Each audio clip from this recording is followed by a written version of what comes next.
Hello friends, मैं हूं प्रियंका।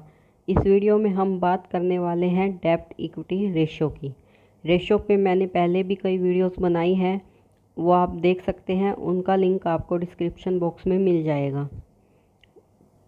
चलिए आते हैं डेब्ट इक्विटी रेशो पे। डेब्ट इक्विटी रेशो क्या होती है? कंपनी ने जो भी लॉन्ग टर्म डेब्ट्स लिए हैं उससे और जो शेयर होल्डर के फंड्स हैं उनका कंपैरिजन है, आपस में उनका रिलेशन है। ठीक है, यानी कि जो कंपनी के इक्विटी शेयर्स हैं, जो शेयर होल्डर्स के फंड्स हैं, उसमें चाहे इक्विटी आगे चाहे प्रेफरेंस शेयर आगे, जो भी शेयर कैपिटल है, शेयर होल्डर के फंड हैं, उनसे कंपैरिजन में उस कंपनी के डेब्ट कितने हैं वो कंपेयर इसमें किया जाता है। ये किस लिए किया जाता है? ताकि देख सके कि कंपनी की साउंडनेस क्या है, उसकी फाइनेंशियल लॉन्ग टर्म जो फाइनेंशियल पॉलिसीज़ है उसको लेकर वो इससे देखा जाता है। ये लॉन्ग टर्म के लिए होता है क्योंकि देखिए दोनों ही जो शेयर होल्डर के फंड है वो भी लॉन्ग टर्म होता है और जो लॉन्ग टर्म डेब्ट्स हैं वो ही इसमें लिए जाते हैं। तो ये लॉन्ग टर्म फंड्स को लेकर उसकी कंपनी की फाइनेंशियल पोजीशन देखी जाती है कि जो कंपनी के डेब्ट हैं क्या वो डेब्ट्स अपने पे कर सकती है लॉन्ग टर्म में, क्या इतने उसके पास शेयर होल्डर फंड्स अवेलेबल हैं। तो इसको कैलकुलेट करने का फॉर्मूला क्या है? डेब्ट डिवाइड बाय इक्विटी। डेब्ट में क्या क्या चीज़ें आ जाएंगी? लॉन्ग टर्म डेब्ट्स जो होंगे वो आएंगे यहाँ पर, और इक्विटी में क्या आएगा? शेयर होल्डर के फंड है या फिर जो कंपनी की नेटवर्थ है वो आ जाएगी यहाँ पर। तो डेब्ट इक्विटी रेशो का फॉर्मूला क्या हुआ? लॉन्ग टर्म डेब्ट divide by share holder fund. Share holder fund में क्या क्या चीज़ें इंक्लूड होंगी यहाँ पर? शेयर कैपिटल आएगी, रिजर्व सरप्लस कुछ है तो वो आ जाएगा। और शेयर कैपिटल में चाहे वो इक्विटी शेयर कैपिटल हो चाहे प्रेफरेंस शेयर कैपिटल हो, दोनों ही यहाँ पर इंक्लूड की जाएगी। ऐसे ही रिज़र्व में क्या क्या चीज़ें इंक्लूड होंगी?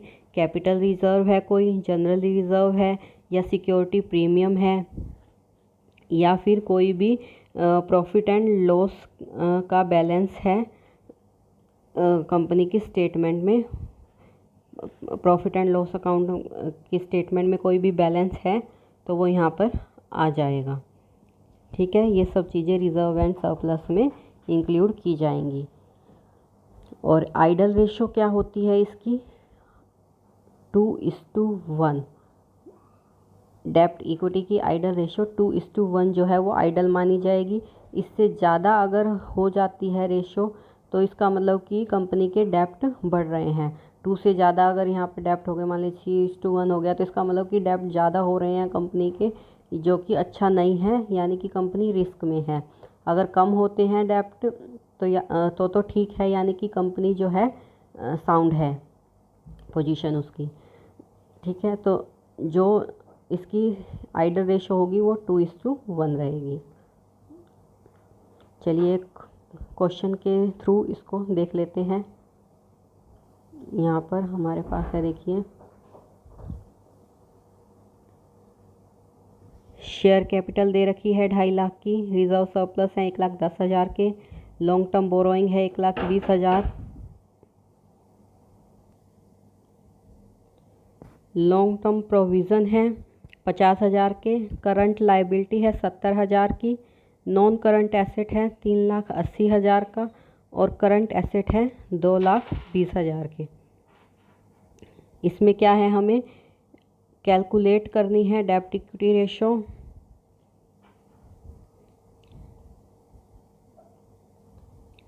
डेब्ट इक्विटी रेशो फॉर्मूला क्या है? डेब्ट डिवाइड बाय इक्विटी। डेब्ट में कौन कौन से आएंगे? लॉन्ग टर्म के डेब्ट जो होंगे वो आएंगे। लॉन्ग टर्म डेब्ट में देखिए कौन कौन से आ जाएंगे हमारे पास।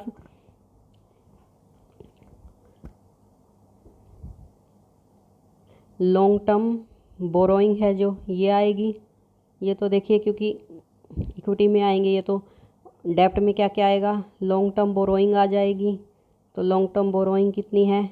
1,20,000 की।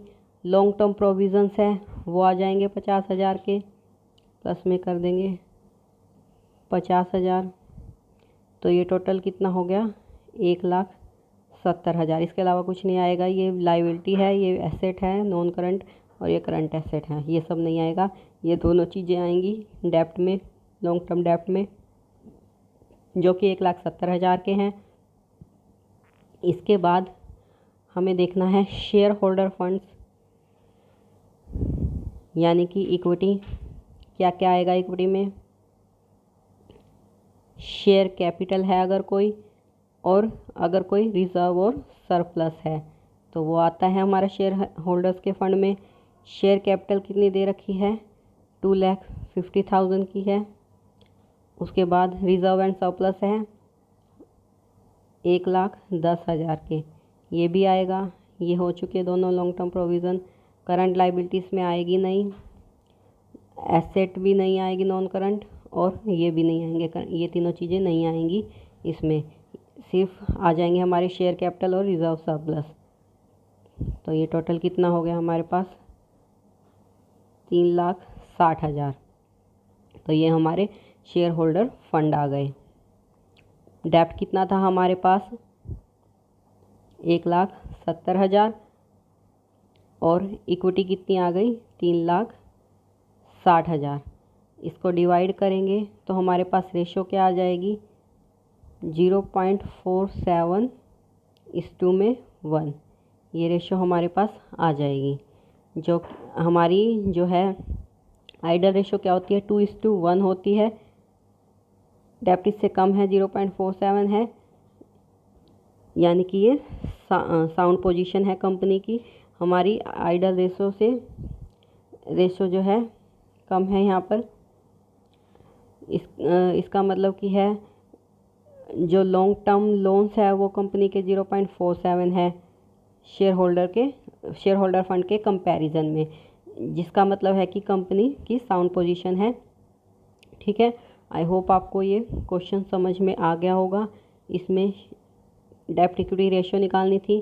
डेप्ट हमारे पास कौन कौन से हैं वो हमने देख लिया, और उसको इक्विटी से डिवाइड कर दिया। इक्विटी यानी share holders fund. Share holder funds में दो चीज़ें थी, इसमें शेयर कैपिटल और रिजर्व, इन दोनों का टोटल करके इसे डिवाइड कर दिया, और यहाँ पर हमने डेप्ट इक्विटी रेशो निकाल ली, जिसके ज़रिए हम बता सकते हैं कि कंपनी की फाइनेंशियल पोजीशन क्या है उसके डेप्ट और इक्विटी को लेकर। आई होप इतना आपको समझ में आया होगा।